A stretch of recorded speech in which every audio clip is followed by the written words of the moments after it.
Direct ছেলে মেয়েরা কিন্তু ভাগ পাবে না। এই জিনিসটা শুনেন, একটু ভালো দামি কথা বলছি, ডাইরেক্ট কিন্তু পাবে না। বলবেন কেন? ধরেন আমি মরে গেলাম, আপনি মরে গেলেন, এবার মরার সাথে সাথে ফারাইজের কিতাব, যেটা কিতাবুল ফারাইজ একটা কিতাবের নাম আছে, অতি লেখা আছে যে মানুষের মৃত্যুর পর দেখতে হবে যে এর কাছে কতটুকু মাল আছে, সম্পত্তি আছে। এবার যারা এখানে সাইডে গল্প করছেন, ভাই একটু আপনারা শান্তিতে গল্প করেন, কথাটা একটু আস্তে করেন, এখানে আমার ডিস্টার্ব হয়ে যাবে। জি তো ভাই আমার, যখন মানুষের মৃত্যু হয়ে যায়, মৃত্যু হওয়ার সাথে সাথে আল্লাহ রাসূল সাল্লাল্লাহু আলাইহি ওয়াসাল্লাম বলেছেন, বা কিতাবুল ফারাইজে বলা হয়েছে, দেখো তার কাছে মাল আছে কিনা, কতটুকু মাল, এতটুকু মাল দেখো যে তার কাফন দাফনের ব্যবস্থা হবে কিনা, কাফনের কাপড় কিনা হবে কি হবে না। এবার তার মাল থেকে, সম্পত্তি থেকে প্রথম যে মরলো ওর কাফনের কাপড় কিনতে হবে, দফনের ব্যবস্থা করতে হবে। এবার কাফন হয়ে গেল, দফন হয়ে গেল, এবার 2 নম্বরে দেখতে হবে যে এই লোকটার কাছে আর মাল আছে কিনা। যদি মাল থাকে দেখতে হবে এই তো কোনো মানুষের কাছে করজ লেইনি, কোনো মানুষের কাছ থেকে তো করজ লেইনি, ব্যাংকে তো টাকা লেইনি, কোনো মানুষের কাছ থেকে তো ধার করেনি, এই যে করজ, একে করজ বলা হয়, এই করজ তার মাথাতে আছে কিনা। যদি করজ থাকে তাহলে ওর মাল থেকে 2 নম্বরে করজ আলাকে দেওয়া হবে, করজ আলাকে তার মালটাকে দেওয়া হবে। 2টা হয়ে গেল। এবার তারপরে দেখা গেল যে না, তার কাছে মাল আছে, কাফন দাফন হয়ে গেল, করজ আলাকে দেওয়া হয়ে গেল। এবার 3 নম্বরে দেখা গেল এখনো তার কাছে মাল আছে, তাহলে 3 নম্বরে ওয়াসিয়াত পুরা করতে হবে। ওয়াসিয়াত, ওয়াসিয়াত কাকে বলে? আপনি মারা গেছেন, মরার টাইমে আপনার বেটা বেটিকে বলছেন, আব্দুল্লাহ রে, আব্দুর রহমান, হালেমা জায়েদা বেটি শোন, আমি ওই লোকটাকে 5000 টাকা দেওয়ার ওয়াদা করেছি, কিংবা 1 কাঠা জমি দেওয়ার ওয়াদা করেছি, কিংবা আমি ওই মসজিদে মাদ্রাসাতে 10000 টাকা দেওয়ার ওয়াদা করেছি, আমি দিতে পারলাম না, তোরাকে ওয়াসিয়াত করছি, তোরা কিন্তু দিয়ে দিস। একে ওয়াসিয়াত বলা হয়, একে ওয়াসিয়াত বলা হয়। আর এটা কিন্তু পুরা করতে হবে ওয়ারিস যারা আছে। তো আল্লাহ রাসূল বলেছেন 3 নম্বরে তুমি ওয়াসিয়াতটাকে পুরা করো। তারপরে 4 নম্বরে ওয়াসিয়াত দেওয়ার পর যদি মাল বাঁচে তখন বেটা বেটি ভাগ পাবে। এতখানি পরে কিন্তু আল্লাহুস সামাদ। এখন তো যেমনি মা বাপের জান গেল না, তেমনি দেখছে চাবিটা কার কাছে ছিল রে, ছোট বউটার কাছে নাকি, জলদি চাবি লে, সিথানের তলে চাবি থাকছে, জলদি চাবি লে, আর লিয়ে দেখ মায়ের বাক্সতে কি আছে, কোনটা কোন এতে টাকা বানিয়ে দিয়েছে, আগতি ভাগ যোগ শুরু হয়ে যায়। কিন্তু না, এটা নিয়ম লাই, আপনাকে স্টেজ বাই স্টেজ আসতে হবে। তো ভাই রে, এই ঘটনাটা বলার উদ্দেশ্য হলো আমার এই যে আপনারা 1 বছর আগে ওয়াদা করে রেখেছেন আল্লাহর ঘরের জন্য দিব, তো আপনার জাতীয় মাল থেকে প্রথমে আপনাকে খরচটা শোধ করতে হবে। তারপরে আল্লাহ তাবারাক ওয়া তাআলা কোরআনে বলছেন, ফামান ইয়ামাল মিসকালা যাররাতিন খায়রান ইয়ারা ওয়া মান ইয়ামাল মিসকালা যাররাতিন শাররান ইয়ারা। আল্লাহ তাবারাক ওয়া তাআলা বলেন, এ দুনিয়ার মানুষ, এরে দুনিয়ার মুমিন মুমিনা, তোমরা শুনে নাও, তোমরা যদি যারা পরিমাণ যদি নেকির কাম করো কিয়ামতের দিন সেটাও দেখতে পাবে, আর যারা পরিমাণ যদি তোমরা গুনার কাম করো সেটাও কিয়ামতের দিন তোমরা দেখতে পাবে। যারা আরবি কথা এটা, আল্লাহ বলছেন, আয়াতটা আশা করছি সবার মুখস্থ আছে। আল্লাহ নিজে বলেন, ফামান ইয়ামাল মিসকালা যাররাতিন খায়রান ইয়ারা, যারা পরিমাণ যদি তুমি নেকির কাম করো কিয়ামতের দিন আল্লাহ তোমাকে দেখাবে, আর যারা পরিমাণ যদি তুমি গুনার কাম করো সেটাও কিয়ামতের দিন আল্লাহ রাব্বুল আলামিন আমাকে আপনাকে দেখিয়ে দিবেন। এবার জানা দরকার যে জাররা কাকে বলে। আল্লাহ তো বললেন জাররা, জাররা কাকে বলে? আমাদের এলাকাতে চাষ হয় না, কেউ কেউ করে, কিন্তু আমরা বাড়িতে খাই। সরিষা, সরিষা ব্যবহার করি, খাই কি খাই না? সরিষার দানাকে জাররা বলা হয়েছে, সরিষার দানার সমান জিনিসকে জাররা বলা হয়েছে। কিংবা আপনি ধুলাতে বাড়ি মারলেন, হাত মারলেন, তারপরে ফুঁক দিয়ে দিলেন, এরকম করে ফুঁক দিয়ে দিলেন, ফুঁক দেওয়ার পর দেখবেন আপনার হাতে ছোট ছোট ধুলাবালি লেগে থাকে, থাকে না? থাকে না, একে জাররা বলা হয়েছে। কিংবা দিনের বেলাতে দেখবেন ঘরে শুতে আছেন, সূর্য উঠে আছে, লাইটের মতন ঘরে দেখবেন একবারে লম্বা একটা আলো হয়, হয় কি হয় না? এবার ওই আলোর ভিতরে দেখবেন যে ছোট ছোট ধুলাবালি উড়ে। এমনি টাইমে দেখতে পাবেন না, যখন যেখানে রোশনি দেখতে পাবেন, সূর্য যেখানে ছাটা লাগছে ঘরের ভিতরে লম্বা হয় লাইটের মতন, ওই জায়গাতে আপনি ছোট ছোট ধুলাবালি দেখতে পাবেন। আল্লাহ তাআলা বলছেন ওয়াকে জাররা বলা হয়েছে। রে দুনিয়ার মানুষ, ওই জাররা বরাবর যদি তুমি নেকির কাম করো, গুনার কাম করো, আল্লাহ রাব্বুল আলামিন কিয়ামতের দিন তোমাকে দেখাবে। আর জাররা পরিমাণ যদি তুমি গুনার কাম করো রে বান্দা, সেটাও কিয়ামতের দিন আল্লাহ রাব্বুল আলামিন দেখিয়ে দিবেন। এবার এখানে একটা আমি প্রশ্ন করি, আপনারা বলবেন হাজী মাওলানা এত ছোট ছোট নেকি আল্লাহ লিখবে কেমন করে? কেমন করে লিখবে? এত সরিষার দানা নেকি গুনাহ কেমন করে লিখবে? এটা বোঝার জন্য খুব সহজ, খুব আসান। দেখবেন বড় বড় ব্যাংকে, বড় বড় মার্কেটে, বড় বড় দোকানে সিসি ক্যামেরা লাগা থাকে না, থাকে না? আর ওখানে লেখা আছে আপ সিসিটিভি ক্যামেরে কি নিগরানি মে হ্যাঁ। দোকানে যেমন ঢুকবেন, ব্যাংকে যেমন ঢুকবেন, ওখানে লেখা আছে আপ সিসিটিভি ক্যামেরে কি নিগরানি মে হ্যাঁ। এবার বলেন, যদি একটা সুইয়ের দানা সুই যে আছে, সুইয়ের সমান যদি কোনো জিনিস উঠিয়ে পকেটে রাখেন, তো সিসি ক্যামেরাতে ধরা পড়বে না, পড়বে না? বলেন পড়বে। রে মুসলমান, সামান্য যদি মানুষের দিমাগে, মানুষের বুদ্ধিতে, যে দিমাগ, যে জ্ঞান, যে বুদ্ধি মানুষকে আল্লাহ দিয়েছেন, সেই বুদ্ধিতে যদি মানুষ ছোট থেকে ছোট জিনিসকে দেখতে পায়, এই যে মোবাইল লাগা আছে দেখেন, প্রত্যেক মানুষের মোবাইলে, পকেটে মোবাইল আছে। আপনি যখন ছবি তুলবেন, যেমন সঙ্গে সঙ্গে ছবি তুললেন, আপনার জামা কাপড়ে কি আছে, কোথায় কি আছে, সঙ্গে সঙ্গে সব দেখতে পাবেন। মানুষের জ্ঞানে, মানুষের বুদ্ধিতে যদি মানুষ সবকিছু দেখতে পায়, তবে আল্লাহ রাব্বুল আলামিন যে মানুষকে জ্ঞান বুদ্ধি দিয়েছেন এগুলা দেখার, সেই আল্লাহ তাবারক ওয়া তাআলা কিয়ামতের দিন ছোট আমল দেখাতে পারবেন না, পারবেন না, পারবেন না। মানুষ কতখানি ইলম পেয়েছি আমরা, ওরে সুবহানাল্লাহ। আজকে আপনারা কিছুদিন আগে দেখলেন আমাদের ভারতবর্ষের যারা বৈজ্ঞানিক, সুন্দর করে রোবট তৈরি করা হলো, সুন্দর করে চাঁদের উপরে ক্যামেরাকে পাঠিয়ে দেওয়া হলো। আজকে সুবহানাল্লাহ, জমিন থেকে চাঁদ হলো 4,80,000 কিলোমিটার দূরে চাঁদ আছে। এই জমিন থেকে যদি, এখান থেকে যদি ওখানে রোবট পাঠাতে পারে, ক্যামেরা পাঠাতে পারে, চাঁদের উপরটা কেমন, চাঁদের উপরে কেমন আছে, চাঁদের জমিনটা কেমন, চাঁদের ভিতরে কি থাকে, ওইখানকার যদি ফটো তুলে তুলে তুলে তুলে দুনিয়াতে আমরা দেখতে পাই, তাহলে মুসলমান আল্লাহ রাব্বুল আলামিন কেন আপনার আমার জীবনের ছোট ছোট আমল কিয়ামতের দিন দেখাতে পারবেন না?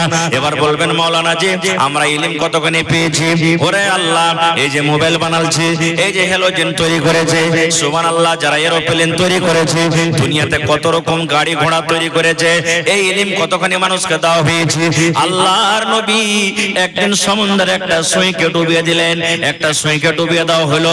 সুইকে ডুবিয়ে দেওয়ার পর নবীজি সমুদ্র থেকে সুইটাকে উঠিয়ে নিলেন, আর উঠিয়ে নেওয়ার পর সাহাবীরাকে বলছেন, সাহাবীরে বলো তো সমুদ্রের হিসাবে এই সুইয়ের মাথাতে কতটুকু পানি আছে রে সাহাবীরা? এক ফোঁটা আসবে।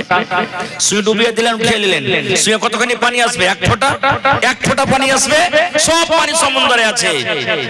এবার নবীজি সুইটা ডুবিয়ে দিলেন, সুইটা ডুবিয়ে দেওয়ার পর সুইটাকে নবীজি উঠিয়ে নিলেন, উঠিয়ে নেওয়ার পর সাহাবীরাকে বলছেন, সাহাবীরে এই সুইয়ের মাথাতে কতটুকু পানি আছে রে বাবা? সাহাবায়ে কেরাম বললেন, ইয়া রাসূলুল্লাহ, নদীর হিসাবে, সমুদ্রের হিসাবে এই সুইয়ের মাথাতে মাত্র এক ফোঁটা পানি এসেছে, সমস্ত পানি নদীতে ধরা আছে। আল্লাহ রাসূল বললেন, সাহাবীরে এই মত মানুষের এবং আল্লাহর ইলমে পার্থক্য। সমুদ্রে যত তুমি পানি দেখতে পাও, এতগুলা ইলম আল্লাহ রাব্বুল আলামিন নিজের কাছে রেখেছেন। আর এই এক ফোঁটা সুয়ের মাথাতে যে পানি উঠেছে, এই পানি বরাবর আল্লাহ কিয়ামত পর্যন্ত যত লোক এসেছেন আসবেন, সমস্ত লোককে আল্লাহ ইলম দিয়ে দিয়েছেন, সমস্ত লোককে আল্লাহ ইলম দিয়ে দিয়েছেন। এতটুকু ইলম দিয়েছেন, নবীজি যখন মিরাজ করে যখন চলে এলেন, গমগিন হয়ে আফসোস করে বাড়িতে বসে আছেন, নবীজির চাচা আবু জাহাল নবীকে এসে বলছেন, ভাতিজা আজ নতুন ঘটনা ঘটেনি? বলছে, কি চাচা? বলছে, তোর কাছে জিন মশান কিছু আসেনি? কোন নতুন খবর দিবি না? নবীজি বললেন, চাচা গো, হ্যাঁ একটা একটা নতুন ঘটনা ঘটেছে গো চাচা। বলছেন কি রে ভাতিজা? বলছে চাচা গো, আল্লাহ তাআলা আজকে আমাকে, আমি নবী, জিবরিল ফেরেশতা আমার কাছে পাঠালছিলেন এই মক্কা থেকে নিয়ে আজকে যে ফিলিস্তিনে যে জায়গাতে লড়াই যুদ্ধ চলে, ওই বাইতুল মুকাদ্দাস ফিলিস্তিনের জমিনে আমি গেলাম, সমস্ত নবীরাকে ওখানে নামাজ পড়ালাম, আর ওখান থেকে 7 আকাশের পরে গেলাম, জান্নাত জাহান্নাম দেখলাম। সমস্ত জিনিস দেখার পর আমি নবী আবার এক রাতে মক্কাতে ঘুরে এলাম। আবু জাহল তখন বলছে যে আয় যাকে বেকুব বানাবো।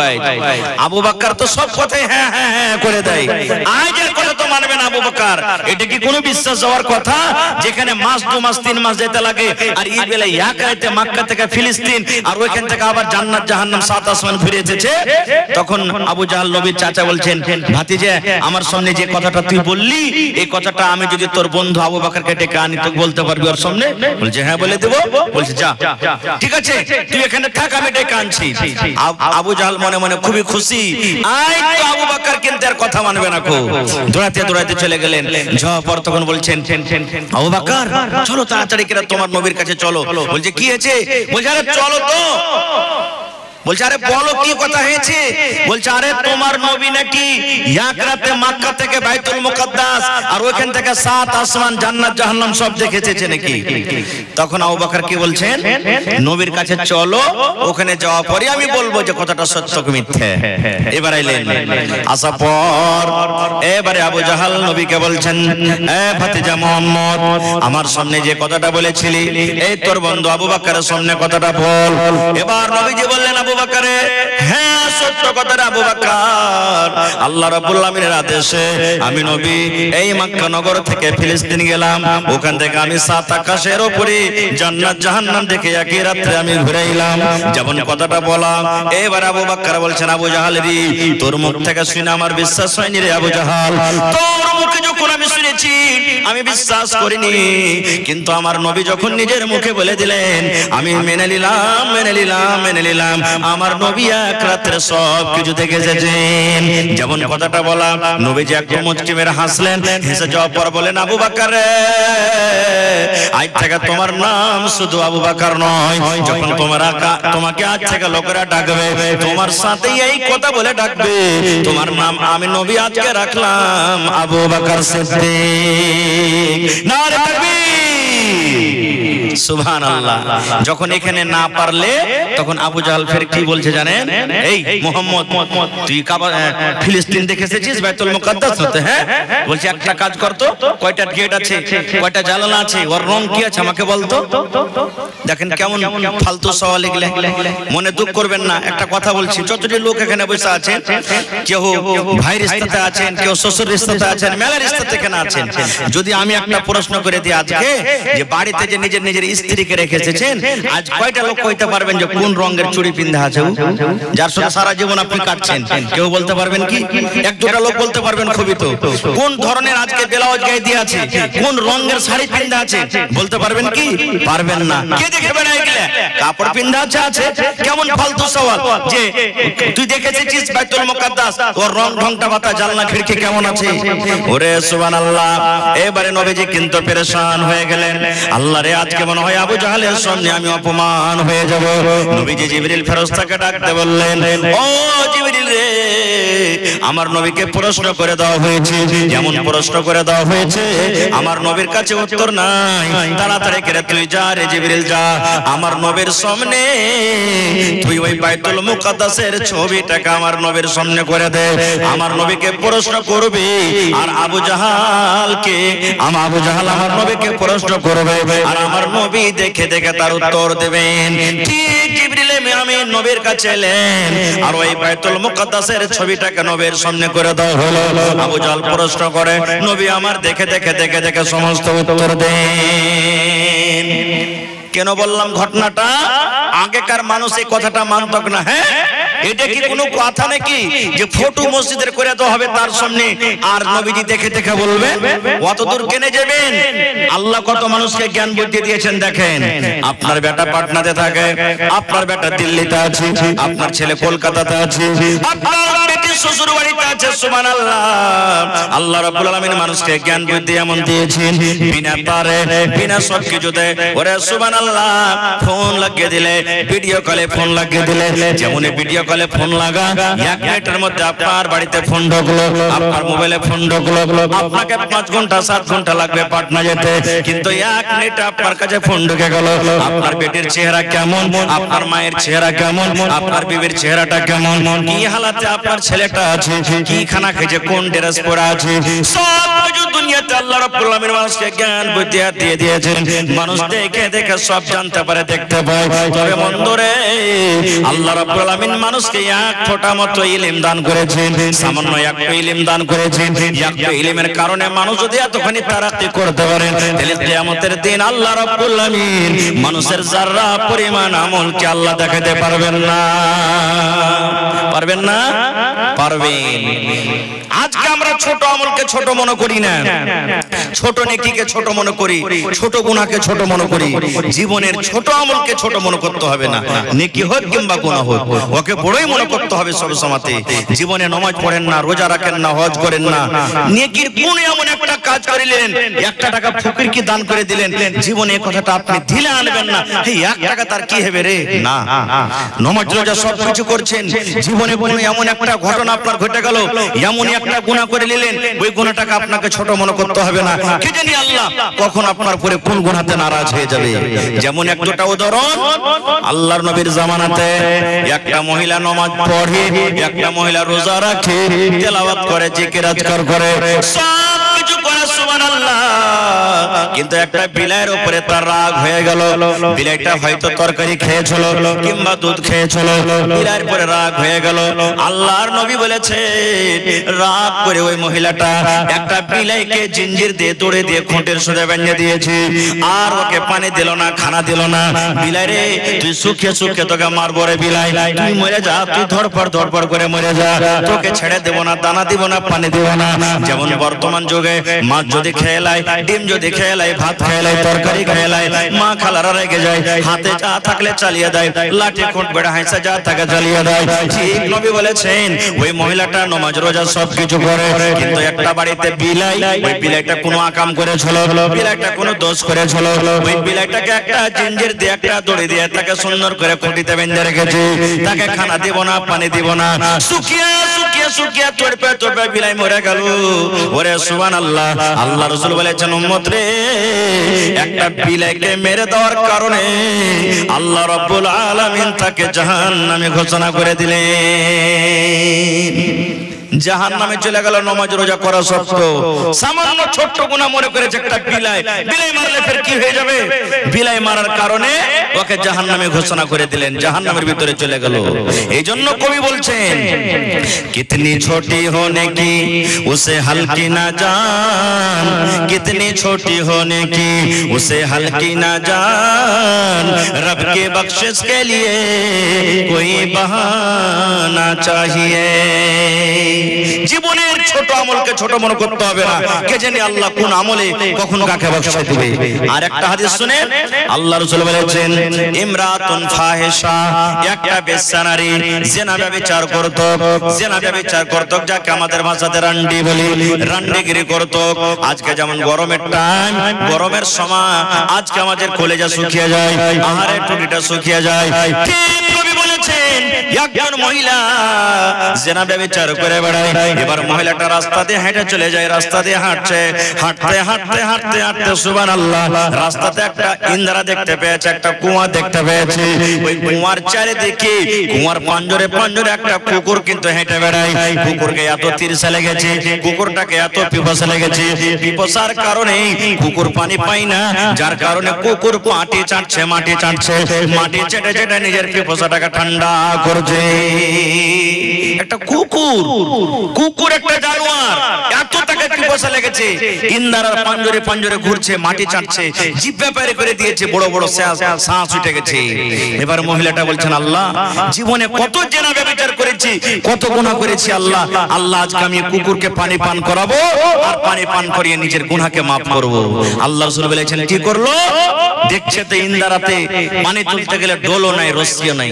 আপনাকে মসজিদে বলছেন ইন্দ্রাটা এখন আছে কি বন্ধ করে দিয়েছে? দেখেছেন বন্ধ হয়ে গেছে। সুবহানাল্লাহ। জানছেন ইন্দারা থেকে পানি তুলতে গেলে রশ্মি ডোলের দরকার আছে, দেখছে তো রশ্মিও নাই, ডোল নেই, হাদিসের কথা। কি দিয়ে পানি তুলবে? আপনারা জানেন এই জিনিসটা, যে ছোট কালে ছোট বয়সে বা এখনো বাড়িতে মুড়ি ভুজা খেয়েছেন, তো টোনা বানাচ্ছেন না বানাননি? টোনা বোঝেন তো আপনারা? টোনা বানিয়ে ভুজা খেয়েছেন, মুড়ি খেয়েছেন। আল্লাহ রাসূল সাল্লাল্লাহু আলাইহি ওয়াসাল্লাম বলেছেন, সে মহিলা দেখছেন ইন্দারা থেকে পানি তুলতে গেলে আমি কুকুরকে যা পানি পান করাবো, এখানে ডোলও নাই, রশ্মিও নেই, আল্লাহ কি দিয়ে পানি তুলবো? দয়ার নবী বলেছেন তার গায়ে একটা দোপাট্টা ছিল, ওড়নি ছিল, ওড়নিকে ডোল করা হলো, ওড়নিকে রশ্মি করা হলো, টোনার মতন করে সুন্দর করে তাকে ডোল বানিয়ে দেওয়া হলো। এবার রাসূল বলেছেন কোন রকম করে আস্তে আস্তে আস্তে করে ডুবিয়ে ডুবিয়ে ডুবিয়ে ডুবিয়ে ডুবিয়ে কিছু পানি তোলা হলো। এবার যখন টোনা বোঝে পানি এলো, আল্লাহ রাসূল বলেছেন মহিলা ওই জানিয়া ব্যভিচার করে বেড়ায়, জেনা করে বেড়ায় সে মহিলা, কুকুরের সামনে একটা এরকম ভাবে লাত দিয়ে কুল্লারি দিয়ে একটা গর্ত করে দেওয়া হলো, আর কুকুরের সামনে পানি খান ঢেলে দেওয়া হলো। এবার কুকুরটা নিজের জিহ্বা দিয়ে চেটে চেটে চেটে চেটে চেটে চেটে পানি পান করলো। এবার যখন কুকুরের পিপাসা বুঝা গেল, কুকুরের মনটা যখন ঠান্ডা হয়ে গেল, আল্লাহ রাব্বুল আলামিন এলান করলেন, ও নবী গো, আমি আল্লাহ রাব্বুল আলামিন তার আমলের পরে খুশি হয়ে গেলাম, রাজি হয়ে গেলাম গো নবীজি। একটা সামান্য কুকুরকে পানি পান করার কারণে আমি আল্লাহ রাব্বুল আলামিন তার জীবনের জেনা ব্যভিচারের গুনাহকে আমি আল্লাহ maaf করে দিলাম। সুবহানাল্লাহ। এবার এখানে একটা পয়েন্টের কথা বলি, কুকুর পাক জানোয়ার না নাপাক? নাপাক। আর বিলাই, বিলাই যদি সালনে মুখ দিয়ে দেয়, ওর ঝুট্টা খাওয়া যায়, যাচ্ছে আপনি খাইতে পারেন। আপনার বাড়িতে একদিকে বিলাই খাইছে এখন থালিতে, এক থালিতে আপনিও খাইছেন, খাইতে পারেন, কোনো গুনাহ নাই, কোনো হরজ নাই। কিন্তু নবী বলেছেন উম্মত রে, কুকুর একটা এত বড় নাপাক জানোয়ার, যদি তোমার তরকারিতে মুখ দিয়ে দেয় তুমি ওই তরকারিকে ফেলে দাও, তোমার যদি রুটিতে মুখ দিয়ে দেয় রুটি তুমি ফেলে দাও, তোমার ভাতে মুখ দিয়ে দেয় ভাত ফেলে দাও, যদি তোমার ডোলে বদনাতে গামলাতে হাঁড়িতে কুকুর মুখ দিয়ে দেয়, ইয়া তো নাপাক জানোয়ার, ওই বারতানটাকে নবী বলেছেন তোমাকে ছাই দিয়ে মানতে হবে, মাটি দিয়ে মানতে হবে, আর 6 বার এমনি এমনি ধুতে হবে, মানে টোটালে তোমাকে 7 বার ধুতে হবে। ইয়া তো বড় নাপাক জানোয়ার, ইয়া তো বড় নাপাক জানোয়ার। সুবহানাল্লাহ। এরকম নাপাক জানোয়ারকে যদি পানি পান করায় আল্লাহ জীবনের গুনাহ maaf করতে পারেন, তবে আল্লাহর ঘর নির্মাণ করতে বসেছেন, আল্লাহর ঘর বানাইতে বসেছেন, আল্লাহর ঘর বানাইতে গেলে আল্লাহ তাআলা কে গুনাহ maaf করবেন না? করবেন না? করবেন না? জোরে বলেন করবেন না? করবেন না? সুবহানাল্লাহ। তাহলে জীবনের ছোট আমল মাত্র একটা কুকুরকে পানি পান করা। আপনার বাড়িতে গরু আছে, নিয়ত করেন আল্লাহ আমি সানি পানি দিলাম, আল্লাহ তুমি নেকি দিও, নেকি পাবেন আপনি। বাড়িতে মুরগি মুরগা আছে, দুটো ভাত গালা ছিটিয়ে দিলেন, আপনার ইরাদা আছে ভাত খাইলাম, আল্লাহ তুমি নেকি দিও, নেকি পেলেন আপনি। আপনার বাড়িতে 5টা 6টা ছেলে মেয়ে আছে, আপনি মাদ্রাসা করে খান, স্কুল করে খান, আপনি মজদুরি করে খান, দোকান চালিয়ে খান, ইরাদা আপনি যদি রাখেন আল্লাহ আমি কত কষ্ট করে আর খেলে রুজির ব্যবস্থা করছি, কাপড়ের ব্যবস্থা করছি, আল্লাহ তুমি নেকি দিও, অতিও আপনি নেকি পাবেন, অতিও নেকি পাবেন আপনি। এই জন্য নিজের জীবনের ছোট আমলকে ছোট মনে করতে হবে না ভাই। আর একটু আগে চলেন, আল্লাহ রাসূল সাল্লাল্লাহু আলাইহি ওয়াসাল্লাম বলেছেন, এ আমার উম্মতের দল তোমরা শুনে নাও, আল্লাহর নবী একদিন বসে আছেন, নবীর পাঞ্জরে নবীর স্ত্রী মা আয়েশা রাদিয়াল্লাহু তাআলা আনহা বসে আছেন। স্বামী স্ত্রীতে গল্প, যেমন দুনিয়াতে আমরা গল্প করি, স্বামী স্ত্রীর গল্প চলছে, নবীজি এক সাইডে বসে আছেন, আল্লাহ নবীর স্ত্রী মা আয়েশা রাদিয়াল্লাহু তাআলা আনহা একদিকে বসে আছেন, গল্প চলছে। ইতিমধ্যে নবীজির আর একটা স্ত্রী সাফিয়া রাদিয়াল্লাহু তাআলা আনহা নবীর কাছে আসছেন, ওটা তো নবীর স্ত্রী, কোন কথাতে কোন কাজে নবীর কাছে আসছেন। মায়েরা খালারাকে খাস করে বলবো, আপনারাও শুনেন, কথাতে কথাতে মায়েরা খালারা বলে দেয়, যদি কোনো মানুষ কালো হয়, ঝগড়া যদি লেগে যেত বলবে কালনি, কালচি, ঢালা বড়ি, মুনি কোচানি, টেরি যদি হয় তোকে টেরি, ঘেরি, ঘাটা ঘেরি, কত রকম কথা বলে দেয় না, এই কথাগুলো বলতে হবে না। আল্লাহর নবী বসে আছেন, মা আয়েশা রাদিয়াল্লাহু তাআলা আনহা বসে আছেন, নবীজির আর একটা স্ত্রী নবীর পাঞ্জরে আসছেন। এবার নবীজি কে দেখে মা আয়েশাকে বলছেন, হুজুর ইশারা করছেন মা আয়েশা, নবীজি হুজুর মানে দেখেন আপনার স্ত্রী সাফিয়া দেখতে নাটি বাটি আপনার কাছে আসছে, নাটিকে দেখেন আপনার কাছে আসছে, শুধু এই কথাটা বললেন, নাটি কথাটা বলে দিলেন। এ আমার মায়েরা খালারা শুনেন, এ আমার ভাইয়েরা শুনেন, নাটি এবং বাটি কথাটা শোনার পর নবীজি কত রাগলেন, কত রাগলেন। রাগার কারণে নবীজির চোখ দুটো লাল হয়ে গেল, যেমন বেদনার দানা লাল হয়, নবীজির চোখ দুটো লাল হয়ে গেল। এবার লাল হয়ে যাওয়ার পর নবীজি আয়েশাকে বলছেন, আয়েশা রে, যারা নাটা ওরাও আল্লাহর তৈরি রে আয়েশা, যারা পাটা ওরাও আল্লাহর তৈরি, যারা ধলো ওরাও আল্লাহর তৈরি, যারা কালো ওরাও আল্লাহর তৈরি, যারা পাতলা ওরাও আল্লাহর তৈরি, যারা মোটা ওরাও আল্লাহর তৈরি। আয়েশা রে, একটা লোকের নাটা এবং বাটা বলেছো, এই কথাটা এমন খারাপ, এই কথাটা এমন নোংরা, এই কথাটা এমন গান্দা, এই কথাটাকে ধরে যদি একটা সমুদ্রে ছেড়ে দেওয়া হয়, একটা পুকুরে যদি ছেড়ে দেওয়া হয়, এই পুকুরে সমস্ত পানি নোংরা হয়ে যাবে, দুর্গন্ধ হয়ে যাবে, দুর্গন্ধের কারণে সেই পুকুরের পানিটা পান করা হবে না। এই নোংরা কথা, এই নাটা কথাটা এত নোংরা, এই পাটা কথাটা এমন খারাপ, এই কথাটাকে ধরে যদি একটা সমুদ্রে ফেলে দেওয়া হয়, একটা নদীতে যদি ছেড়ে দেওয়া হয়, সমস্ত নদীর পানি ওরে আল্লাহ নোংরা হয়ে যাবে, দুর্গন্ধ হয়ে যাবে। নবীজি বললেন, আয়েশা রে, গোটা সমুদ্রের পানি দুর্গন্ধ হয়ে যাবে, পানিটা পান করা যাবে না। এবার আপনি বলেন, সমস্ত পানি যদি নোংরা হয়ে যায় মাত্র একটা শব্দ নাটা এবং বাটা কথা বলাতে, তাহলে রাত দিন যে আমরা একটা গুনার কাম করি, যে গুনাহটাকে আমরা গুনাহ মনে করি না, কি গুনাহ জানেন? হবে ও শালা হজ করে এসে লোকের টাকা মেরা মেরা হজ করে এসে, ওর কি হজ কবুল হবে? ঘোড়া টিম হজ কবুল হবে। ও তো নামাজ পড়ছে, দাড়ি টাড়ি ঠিকই দিয়েছে, কিন্তু শালা ওর ব্যবহার দিল খুব খারাপ, এগুলা মানুষের নামাজ কবুল হবে না।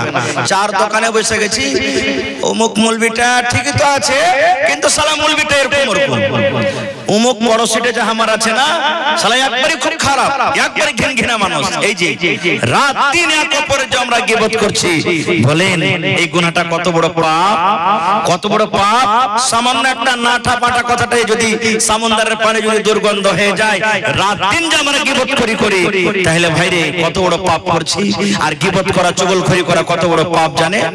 আল্লাহ রাসূল একদিন রাস্তা দিয়ে হেঁটে চলে যান, নবীজি একটা গাধা কিংবা ঘোড়ার উপরে সওয়ার আছেন, সাথে সাথে সাহাবায়ে কেরামের দল আছে। এবার হাঁটতে আছেন, হঠাৎ করে এমন ভাবে ঘোড়া দিরকে গেল, গাধা বেদকে গেল, নবীজিকে মনে হয় ঘোড়া এখন ফেলে দেবে, নবীজি পড়ে যাবে। হঠাৎ করে ঘোড়া দিরকে গেল, নবীজি নামলেন, কেন আমার ঘোড়া ধিড়কিল? এরকম তো কোনোদিন হয়নি। নবীজি নামা পর দেখছেন ওখানে কয়েকটা কবর আছে। নবীজি সাহাবীদেরকে বলেন, রে আমার সাহাবীর দল, তোমরা কি জানো এই আমার ঘোড়াটা কেন ধিড়কিল? তোমরা কি জানো? বলছেন না।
আপনারা খাসতে গেছেন নাকি?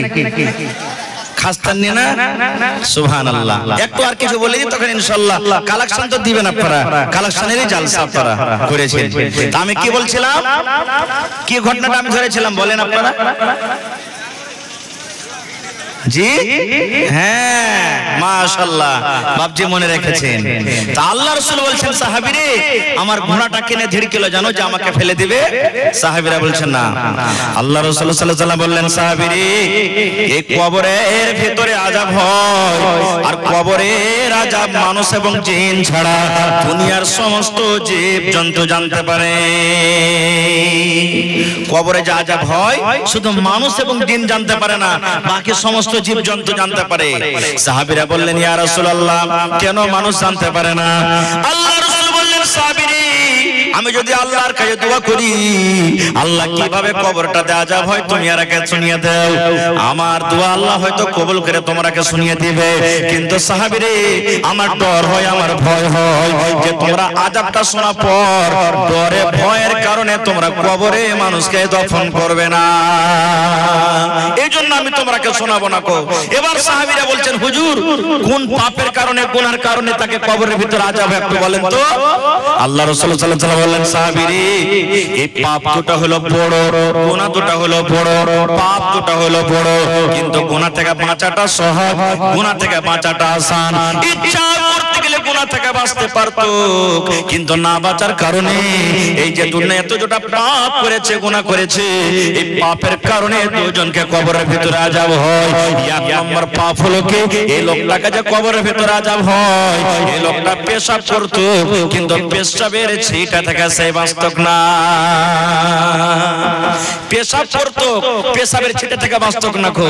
এই জন্য পেশাব করবেন তো নরম মাটি দেখে পেশাব করবেন, কড়া মাটিতে পেশাব করতে গেলে পেশাব আপনার গতরে পায়ে হাতে ছিটা আসতে পারে, ওই পেশাবের ছিটা থেকে বাঁচত না। এবারকার যুবককে বলবো কত ভাই আছেন পেশাব করতে বসছেন পানি নেন না, পেশাবের ছিটা থেকে বাঁচা দূরের কথা পেশাব করতে বসে পানি নেন না, তাহলে আপনার আঞ্জাম কি হতে পারে? আল্লাহ রাসূল বলেছেন তুমি পেশাব করতে বসো যদি তুমি পানি না পাও তো ঢাল ইস্তেমাল করো, ঢাল ইস্তেমাল করো, ইট ইস্তেমাল করো, ওইটাই তোমার পানির ব্যবস্থা হয়ে গেল। এবার যদি আমরা পানি থাকা সত্ত্বেও কিছু করি না তাহলে আমাদের অবস্থা কি হতে পারে?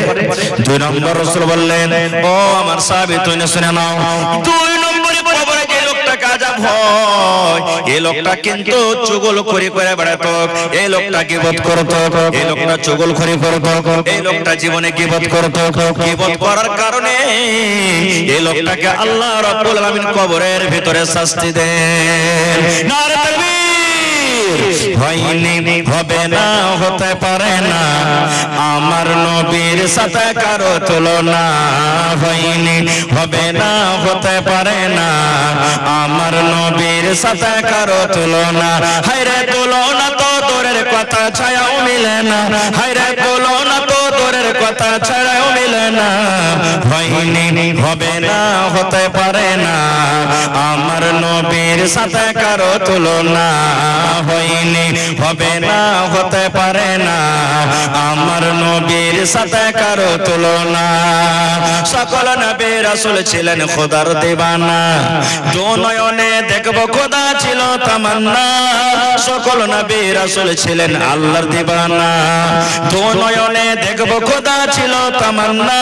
আরে মোর নবীকে ডেকে নিলেন, আরে মোর নবীকে ডেকে নিলেন দেখবে রব্বানা, হয়নি হবে না হতে পারে না আমার নবীর সাথে কারো তুলনা, হয়নি হবে না হতে পারে না আমার নবীর সাথে কারো তুলনা।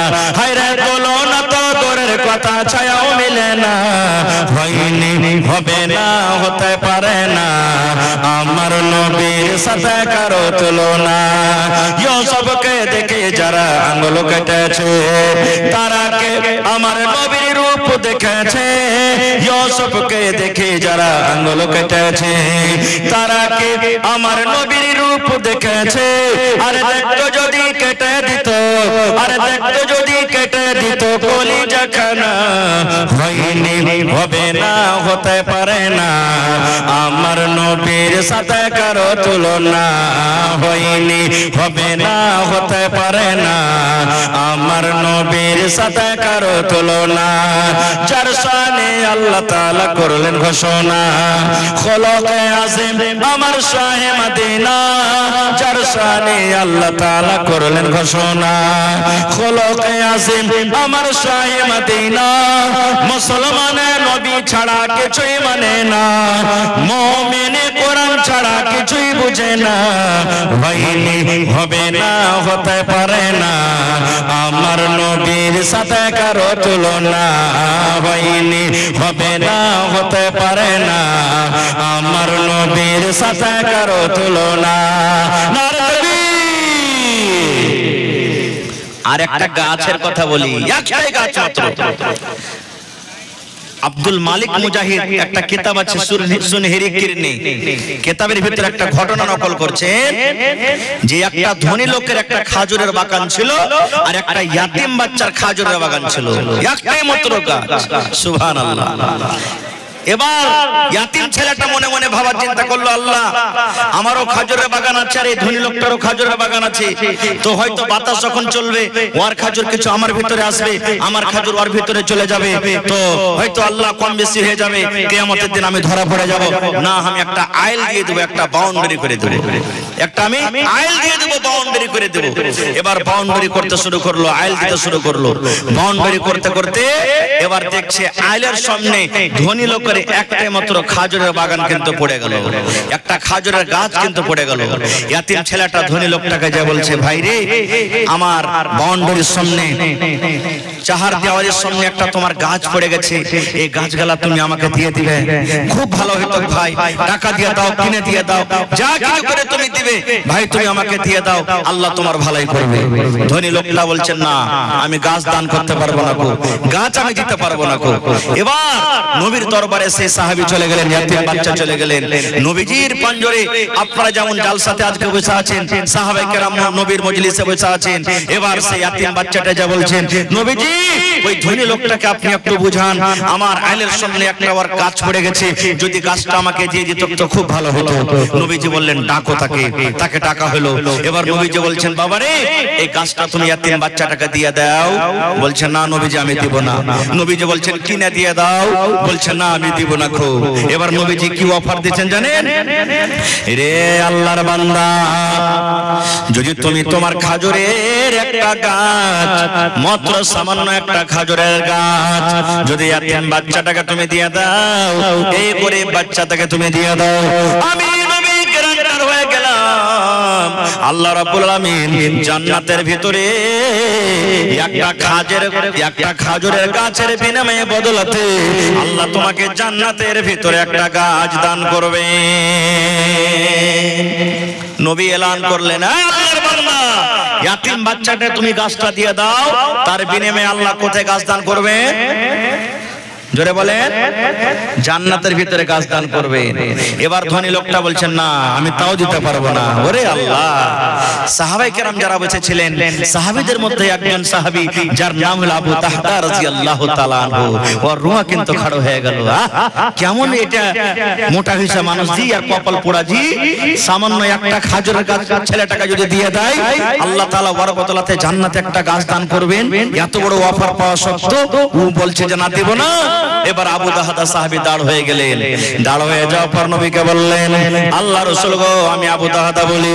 বলছে, নবী গো, এই ইয়াতিম ছেলেটাকে যদি ওই লোকের কাছ থেকে আমি গাছ কিনে দিতে পারি, নবী গো, যত টাকা লাগবে, যে কিমত আমাকে আদা করতে হবে, যত সোনা লাগুক, যত চাঁদি লাগুক, যত জমিন লাগুক, যত কিছু লাগুক না নবী গো, আমি যদি ওই ইয়াতিম বাচ্চাটাকে তার কাছ থেকে গাছটা আমি খরিদ করে দেওয়াইতে পারি, তাহলে আমার জন্য আল্লাহ রাব্বুল আলামিন জান্নাতে এখন গাছ দিবেন কে দিবেন না বলেন? নবীজি, যদি আমি ধনী লোকটার কাছ থেকে যদি গাছটা কিনে করে ইয়াতিম বাচ্চাটাকে দেওয়াইতে পারি, আল্লাহ আমাকে জান্নাতে গাছ দিবে না? বলছে, হ্যাঁ তুমি পাইবে। যেমনই কথাটা বলা, বলছে, নবীজি আমি বাড়ি থেকে আসছি। এ আমার মায়েরা খালারা ভালো করে শুনেন। এবার সেই সাহাবী আবু দারদা রাদিয়াল্লাহু তাআলা আনহু দৌড়াতে দৌড়াতে বাড়িতে চলে গেলেন। বাড়িতে যাওয়ার পর এবারে বিবিকে ডাকতে বলছেন, ও ভালোবাসা বিবি, আমার কেওলা খান কই রে বিবি? কিসের কেওলা? ওই আবু দাহদা সাহাবীর একটা খাজুরের বাগান ছিল, কত বড় গাছ, কত বড় বাগান ছিল, কত খাজুর ছিল। আব্দুল মালিক মুজাহিদ বলেন সেই একটা খাজুরের বাগান যাতে 700 খাজুরের গাছ ছিল, 700 খাজুরের গাছ বাগানে। এবার বলছেন বিবিকে, বিবি রে কেওলা খানটা দাও। কেওলা খানটা নিয়ে নিলেন। বিবি বলছেন স্বামী গো কেওলা কি করবেন? বলতে দরকার আছে। এবার কেওলা খানটা নিয়ে দৌড়াতে দৌড়াতে দৌড়াতে আল্লাহর নবীর মজলিসে চলে গেলেন। মজলিসে যাওয়ার পর এবার বলছে আল্লাহর বান্দা রে, তুমি তোমার একটা খাজুরের গাছ ইয়াতিম বাচ্চাটাকে দিয়ে দাও, একটা মাত্র খাজুরের গাছ তুমি ইয়াতিম বাচ্চাটাকে দিয়ে দাও। আমি আবু দাহদা একটা খাজুরের গাছের বদলাতে আমি তোমাকে 700 খাজুরের গাছের কেওলা আমি দান করলাম। দিয়ে দাও একটা গাছ, তার বদলাতে আমি তোমাকে 700 খাজুরের গাছ আমি দান করছি। তখন লোকটা বলছে মজাক করছো নাকি তুমি? বলছে না মজাক করি না। বলছে তাইলে তুমি একটা গাছের বদলাতে আমাকে 700 খাজুরের গাছের বাগান তুমি দিবে মানে? এবার বলছেন আবু দাহদা রাদিয়াল্লাহু তাআলা বলছেন না রে খেপা না, মজাক করি না রে ভাই, তোকে মজাক করি না, আমি সত্য কথা বলছি। ইয়াতিম বাচ্চাটাকে তুমি একটা গাছ দিয়ে দাও, একটা গাছের বদলাতে আমি আবু দাহদা তোমাকে আমি 700 খাজুরের গাছের আমি কেওলা দান করলাম। কেওলা দাও হয়ে গেল, ইয়াতিম বাচ্চাটাকে গাছটা দাও হয়ে গেল। এবার আবু দাহদা সাহাবী বাড়িতে দৌড়াতে দৌড়াতে চলে গেলেন। এবার বাড়ির দুয়ারে দাঁড় হয়ে বলছেন ও আবু দাহদা, ও আবু দাহদা বলছেন বিবি রে, এ উম্মে দাহদা তুমি তাড়াতাড়ি করে ছেলে মেয়েকে বাড়ি থেকে নিয়ে বের হয়ে যাও। এ আমার বিবি শুনে নাও, বাড়িতে যা দরকারের সামান আছে তুমি নিয়ে নাও আর বাড়ি থেকে তুমি বের হয়ে যাও। ভালোবাসা বিবি বলছেন স্বামী গো কেন এরকম কথা বলছেন? এবার আবু দাহদা বলছেন বিবি রে, এই গাছ এই বাগান আমি বিক্রি করে দিয়েছি, বাগানের ভিতরে একটা সুন্দর কুয়া আছে ওটাও বিক্রি করে দিয়েছি, এই ঘর বাড়ি আমি বিক্রি করে দিয়েছি। এবার বিবি বলছেন স্বামী গো কত দামে বিক্রি করেছেন? এবার আবু দাহদা বলছেন বিবি রে কত দামে কত টাকাতে নয় রে বিবি, এই আমার বাড়িটা, এই আমার পুকুরটা, এই আমার খাজুরের বাগানটা মাত্র জান্নাতের একটা গাছের বিনিময়ে আমি বিক্রি করে দিয়েছি। যেমন কথাটা বলো সুবহানাল্লাহ। আবু দাহদা বলছেন আমার স্ত্রী আমাকে প্রশ্ন করে দিলেন স্বামী গো একটা গাছের বদলাতে এত বড় বাগান যে আপনি দান করে দিলেন, একটা গাছের বদলাতে এত বড় বাড়ি যে আপনি দান করে দিলেন, তাহলে জান্নাতের গাছটা কত বড় হবে একটু নবীকে বলেননি? জান্নাতে আল্লাহ যে গাছটা দিবেন ওই জান্নাতের গাছটা কত বড় হবে নবীকে বলেননি? এবার আবু দাহদা বলছেন বিবি রে জান্নাতের গাছটা এত বড় হবে রে বিবি, তাহলে শুনে নাও আল্লাহ রাসূল বলেছেন মিয়াতু আমিন 100 বছর পর্যন্ত যদি কোন একটা মানুষ হাঁটটা কাটটা যুবক সুন্দর একটা মজবুত ঘোড়ার উপরে চড়ে জান্নাতের একটা গাছের তলাতে যদি হাঁটতে থাকে কতদিন? একদিন, 2 দিন, 3 দিন করে 1 বছর গেল, 2 বছর গেল, 100 বছর পর্যন্ত যদি গাছের একটা তলাতে হাঁটতে থাকে 100 বছর কেটে যাবে কিন্তু একটা গাছের তলা সে পাস করতে পারবে না। এত বড় গাছের বিনিময়ে আমি আবু দাহদা সমস্ত খাজুরের গাছকে আমি দান করে দিয়েছি। ভাইরা দেখেন সামান্য 1 টাকা, 1 টাকা। আজকে মসজিদের জালসা আপনারা হয়তো মনে মনে চিন্তা ভাবনা করবেন যে মসজিদে যারা আমির ধনী লোক তারাই দান করবে, আমরা করব না। জি না, সবাইকে দান করতে হবে। যে জায়গাতে এখন মসজিদে নববী বনা আছে মদিনাতে, জানেন মসজিদটা জমিনটা কার আর কে দাম আদায় করেছিল জানেন? শুনেছেন কোনদিন? যে জায়গাতে মসজিদে নববী হাজিরা হতে যে সেই মসজিদে নববীতে নামাজ পড়েন, যেই মসজিদের ব্যাপারে আল্লাহ রাসূল বলেছেন যদি কোনো মানুষ মসজিদে নববীতে 1 ওয়াক্তের নামাজ পড়ে এগুলা মসজিদে 1000 ওয়াক্ত নামাজ পড়ে জানে কি হবে? আল্লাহ তাআলা ওকে 1 ওয়াক্তের নামাজ যতখানি নেকি দান করবেন, এত নেকি। সেই জায়গাটা কার? আল্লাহ রাসূল যখন হিজরত করে মদিনা চলে গেলেন, মদিনাতে মসজিদ বানাইতে হবে। মুসলমানের শান, মুসলমানের জান, মুসলমানের মান হলো মসজিদ। যেখানে মুসলমান আছে ওখানে মসজিদ বানাইতে হবে। আজকে আমি দেখছি আপনাকে জুমা মসজিদে খুতবা দিলাম, সুবহানাল্লাহ, মেলায় মানুষ জায়গা বেগর খাড়ে হয়ে থাকছে, পিছনে দাঁড় হয়ে থাকছে, জায়গা পাই না। এত জায়গার কষাকষি, এত জায়গার কষাকষি থাকা সত্ত্বেও যদি আপনারা মন জান মিলিয়ে যদি মসজিদ না বানান তা কখন বানাবেন ভাই? তো মসজিদে নববী সুবহানাল্লাহ, নবীজি হিজরত করে মদিনা চলে গেলেন, দেখলেন এই জায়গাটায় মসজিদ বানাইতে হবে। নবীজি সাহাবীরাকে বললেন হ্যাঁ গো এই জায়গাটা হলো কার? সাহাবীরা বললেন নবীজি দুটো ইয়াতিম বাচ্চার জমি, বাপ নাই, একটা নাম হলো সাহাল, একটা নাম সোহেল।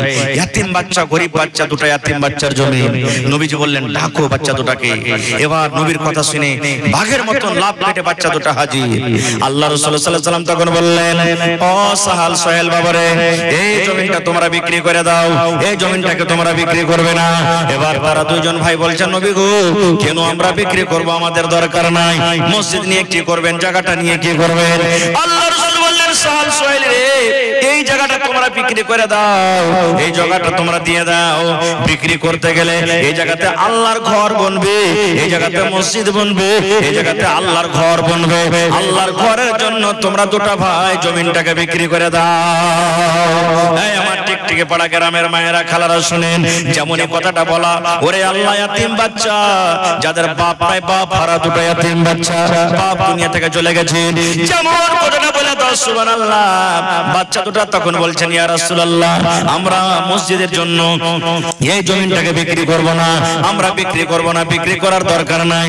নবীজিকে বলছেন, আল্লাহ নবী গো, যদি এখানে আল্লাহর ঘর বানাবেন, মসজিদ বানাবেন, আমরা নিজের আব্বার জন্য, নিজের মায়ের জন্য, আমরা দুটো ইয়াতিম বাচ্চা, ইয়াতিম ভাই, আমরা মসজিদের জন্য জমিনটাকে আমরা ওয়াকফ করে দিলাম, দান করে দিলাম। আল্লাহ রাসূল বললেন, সাল সোহেল রে, তোমরা বিক্রি করে দাও রে বাবা, তোমাদের দান লওয়া হবে না, তোমাদের দান লওয়া হবে না, তোমরা জমিনটাকে বিক্রি করে দাও। বিক্রি করার পর মসজিদ এখানে তৈরি হবে। ইয়াতিম বাচ্চা দুটো আল্লাহ রাসূল গো, আমরা দুটো ভাই ইয়াতিম, আমাদের বাপ নাই বলে আপনি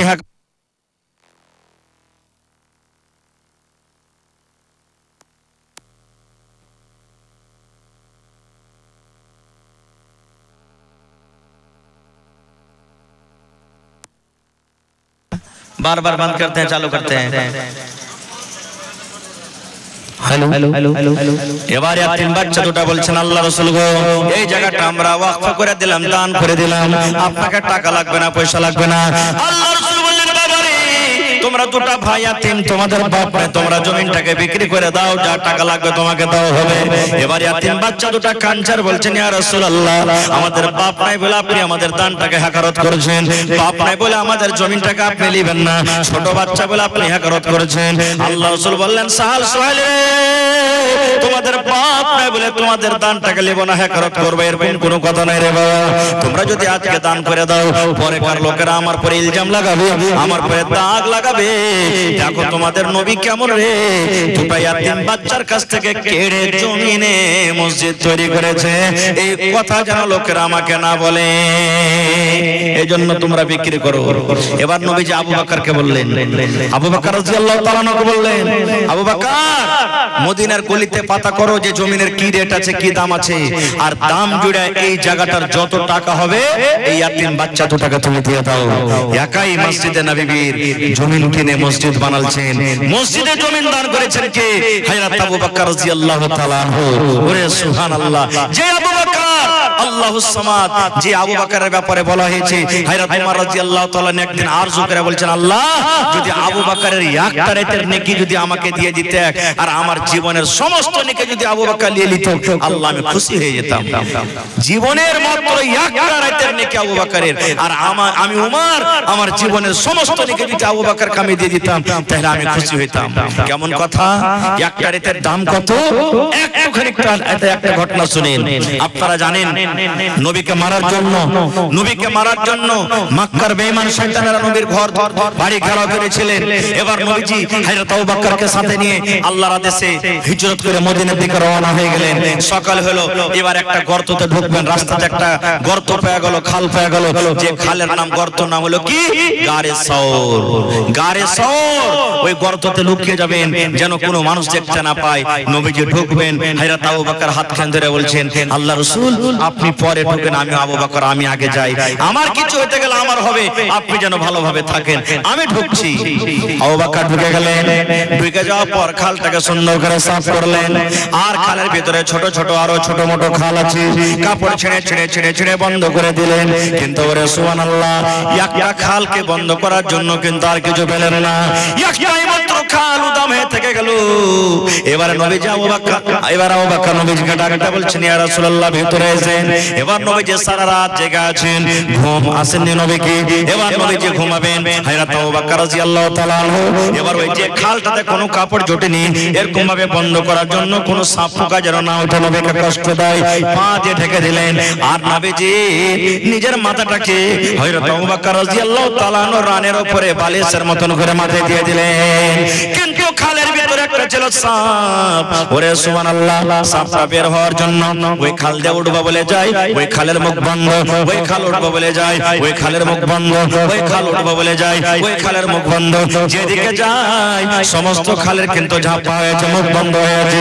এরকম করতে করতে যেই খালটাতে হযরত আবু বকর রাদিয়াল্লাহু তাআলা আনহু পা দিয়েছেন, ওই খালের কাছে যখন এসেছে, এখানে পা দেওয়া আছে, সাপ রাগ করে এমন জোর করে একটা কামড় দিয়ে দিলেন হযরত আবু বকর রাদিয়াল্লাহু তাআলা আনহুর পায়ে। সাথে সাথে হযরত আবু বকর রাদিয়াল্লাহু তাআলা আনহু পিছে কাতর হয়ে গেলেন। আস্তে আস্তে আস্তে আস্তে বেড গোটা গায়ে গোটা গোতরে এবার চড়ে গেল। এবার হযরত আবু বকর কাঁদতে লাগলেন, কষ্ট আর সহ্য হয় না। এবার নবীজি আমার ঘুমাচ্ছেন, এবার নবীজিকে কষ্ট যেন না হয়, কাঁদতে কাঁদতে এমন ভাবে পিছে কাতর হয়ে গেলেন। ওরে সুবহানাল্লাহ, হযরত আবু বকর রাদিয়াল্লাহু তাআলা আনহু চোখের একটা পানি হযরত নবী সাল্লাল্লাহু আলাইহি ওয়াসাল্লামের চেহারায় মোবারকে কিন্তু পড়ে গেল। মুখের পরে যেমন একটা পানি পড়ে যাওয়া, নবীজি চট করে জেগে গেলেন। জেগে যাওয়ার পর হযরত আবু বকরকে বলছেন, আবু বকর, বাড়ি ঘর ছেলে মেয়ে বলে মনে হয়েছে নাকি যে তুমি কাঁদছো?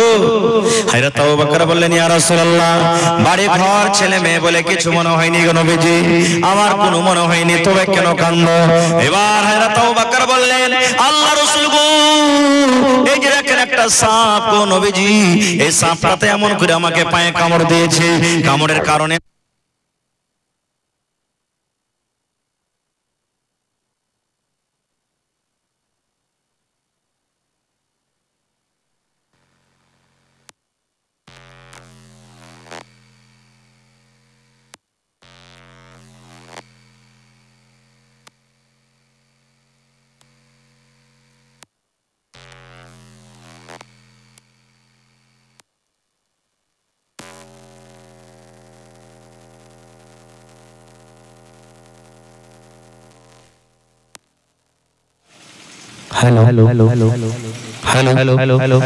এত আপ ডাউন করছে, স্টপ হয়েছে বারবার মধ্যখানে।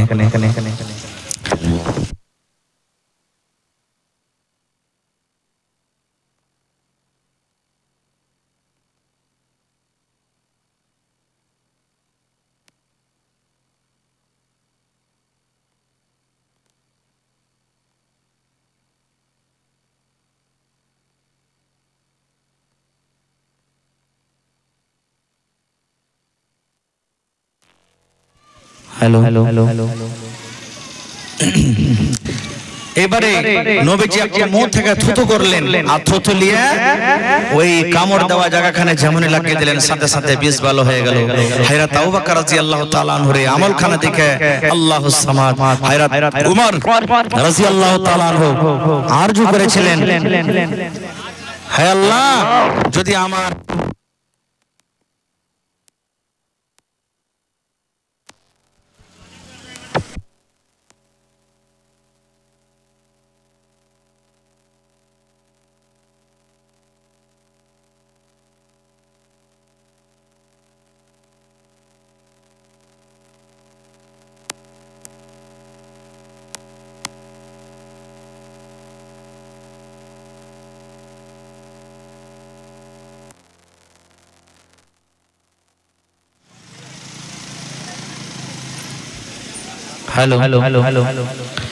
হযরত আবু বকর রাদিয়াল্লাহু তাআলা আনহুর আমলখানা দেখে হযরত উমর রাদিয়াল্লাহু তাআলা আনহু আরজু করেছিলেন যে আল্লাহ, আমার জীবনের সমস্ত আমল যদি আবু বকরকে দিয়ে দেওয়া হয়, আর আবু বকর রাদিয়াল্লাহু তাআলা আনহুর এক কারাতের আমল যদি আপনি আমাকে দিয়ে দেওয়া হয়, কত না ভালো হয়। ভাইরে, ওয়াজ নসিহত সারা জীবন শুনছেন, শুনতে থাকবেন, শুনতে হবে। তাহলে এদিকে শেষের দিকে দেখি আজকে সাহাল সোহেল কি হবে। দেখি কোন আল্লাহর বান্দা আছেন মসজিদের জন্য 1 কাঠা 1 ডিসমিল জমিন দান করতে পারবেন? এই আপনাদের পাশে মানসাহি মিরকাহা একটা গ্রামের নাম, এই পাঞ্জরে আছে। একটা জমির আবদার করলাম, নামটা বলছি, একটা লোক এসে বলছেন, মাওলানা আমি 1 কাঠা জমিন, আমার ডিহির জমিন কেটে আমি দান করে দিলাম। সুবহানাল্লাহ। আজকে দেখি हेलो काहे बंद करते हैं, बॉक्स बजाइए ना। हेलो हेलो हेलो हेलो এরকম করে জালসা হয়। हेलो हेलो हेलो हेलो आज के सहल Sohail hello hello hello hello hello hello hello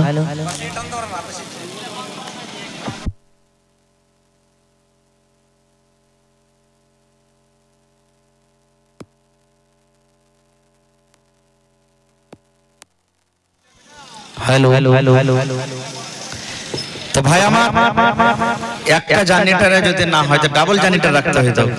বারবার এরকম ডিস্টার্ব হওয়া না আপনাকে শুনতে ভালো লাগবে না আমাকে কইতে ভালো লাগবে। তো আজকে দেখি কোন আল্লাহর বান্দা আছেন সাহাল সোহেল রাদিয়াল্লাহু তাআলা আনহুকে জোড়াকে হবে, দেখি কোন আল্লাহর বান্দা বান্দি হবেন। দেখি আপনাকে যেটা নামে লেখা আছে বাকি বাকায়া আছে আল্লাহর হস্তে সকল মানুষকে আমি আবার একবার ডাক দিচ্ছি যে আপনারা যেখানে আছেন আর যারা এদিক ওদিকে আছেন বাড়িতে আছেন একটু আল্লাহর হস্তে মহব্বতের সাথে আল্লাহর ঘরের জন্য মসজিদের জন্য একটু আপনারা উঠে এসেন আর নিজের নিজের দানটাকে আপনারা দিয়ে যান ভাই। এবং সাথে সাথে আরো বলি এই বছর আল্লাহ তাবারাক ওয়া তাআলা ফসল পানি আল্লাহর রহমতে খুব ভালো হয়েছে, মাকই ভালো হয়েছে, দামও ভালো পেয়েছেন। আর আল্লাহর ঘরের জন্য জলসা আল্লাহ রাসূল বলেছেন মান বানা লিল্লাহি মসজিদান বানাল্লাহু লাহু বাইতান ফিল জান্নাহ, যে আল্লাহর ঘরের জন্য সুবহানাল্লাহ মসজিদ বানাবে, আল্লাহর ঘর বানাবে আল্লাহকে রাজি করার জন্য, আল্লাহ তাবারাক ওয়া তাআলা তার জন্য জান্নাতের ভিতরে একটা ঘর বানাবে। সেই বিশ্বাস, সেই আশা, সেই ইয়াকিন মনে করে দেখি কোন আল্লাহর বান্দা আছেন আজকে 10,000 10,000 10,000 করে কম করে 2-4-5টা লোক 5,000 5,000 করে 2-4-5টা লোক 1000 1000 2000 করে 10-20টা লোক একটু আপনারা আসেন তো আল্লাহর রাস্তে। ভাই আমার আপনাদের গ্রামে মোটামুটি 400 থেকে 500 ঘর আছে, যদি একটা ঘর একটা বাড়ি কিছু যদি 1000 টাকা করেও যদি আপনারা এই বেড়ে যেতেন তাহলে 4 থেকে 5 লক্ষ টাকা আপনাদের কালেকশন হবে, চন্দ হবে। যদি একটা 1000 টাকা দেন তাও তো ভাই আমার যাক আল্লাহ তাবারাক ওয়া তাআলা আপনাকে তৌফিক দিয়েছেন, আজকে মজলিস রেখেছে।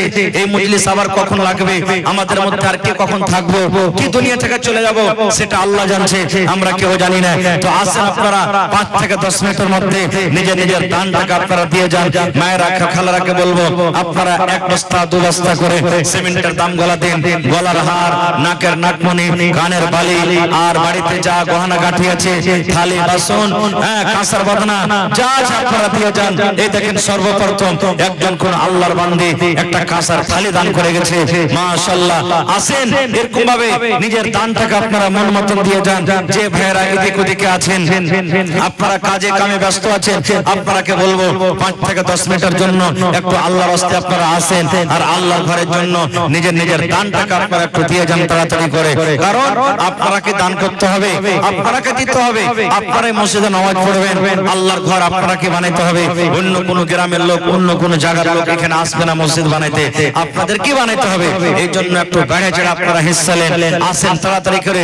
আমার হাতে যারা যারা দান করবেন বাস 5 থেকে 10 মিনিটের মধ্যে নিজের নিজের টাকা আপনারা জমা করে দেন। কারণ মানুষের কাম কাজের সময় মানুষ সারা রাত জাগতে পারবে না, সকাল বেলাতে আবার কামে কাজে চলে যাবেন। এই জন্য লেট না করে আর সকালের ভরসা না করে আপনারা নিজের নিজের দানটাকে একটু আসেন আল্লাহর রাস্তায় আর তাড়াতাড়ি করে নিজের নিজের দানটাকে দিয়ে দেন। মাশাআল্লাহ আমার শ্বশুর মশাই জিয়াউর রহমান সাহেব তার ভাগের যেটা চাঁদা ছিল শুনলাম দিয়ে দিয়েছে, আর ওপর থেকে এখন 1000 টাকা দিলেন আমার শাশুড়ির জন্য। শাশুড়ির শরীর খারাপ আপনারা সবাই জানছেন, জানো শেফায়ে কামেলা আজলার জন্য 1000 টাকা দান করলেন। মাশাআল্লাহ জাযাকাল্লাহ। রব্বানা যালামনা আনফুসানা ওয়া ইন লাম তাগফির লানা ওয়া তারহামনা লানাকুনান্না মিনাল খাসিরিন। রব্বানা আতিনা ফিদ দুনিয়া হাসানা ওয়া ফিল আখিরাতি হাসানাতাও ওয়া কিনা আযাবান নার। হে রব্বুল আলামিন 1000 টাকা তোমার ব্যাংকে জমা করলেন তোমার ঘরের জন্য, 1 লক্ষ টাকা মনে করে তুমি কবুল করে নাও। মনের আশাকে আল্লাহ পুরা করো। আযবিল বাস রব্বান নাস ইশফি আনতা শাফি লা শিফা ইল্লা শিফাউকা শিফা লা ইউগাদিরু সাকামা। আল্লাহ তুমি ডাক্তারে ডাক্তার, তুমি সার্জনে সার্জন, আল্লাহ শিফায়ে কামিলা আতা করো আল্লাহ জীবনের গুনাহ খাতাকে maaf করে দাও রব্বুল আলামিন যতদিন দুনিয়াতে হায়াত দিয়েছো সেই সালামত রাখো পেরেশানি কষ্টকে আল্লাহ দূর করে দাও হে আল্লাহ মা বাপ দাদু দাদি নানা নানি শ্বশুর শাশুড়ি সব কবরে চলে গেছেন দুনিয়ার খবর পাওয়া যায় কিন্তু কবরের কোনো খবর আসে না আল্লাহ যারা কবরে চলে গেছেন তাদের কবরে তুমি জান্নাতের বিছানা দিয়ে দাও রব্বানা তাকাব্বাল মিন্না ইন্নাকা আনতাস সামিউল আলিম আমিন ভালো বাজিবা ওখানে দাও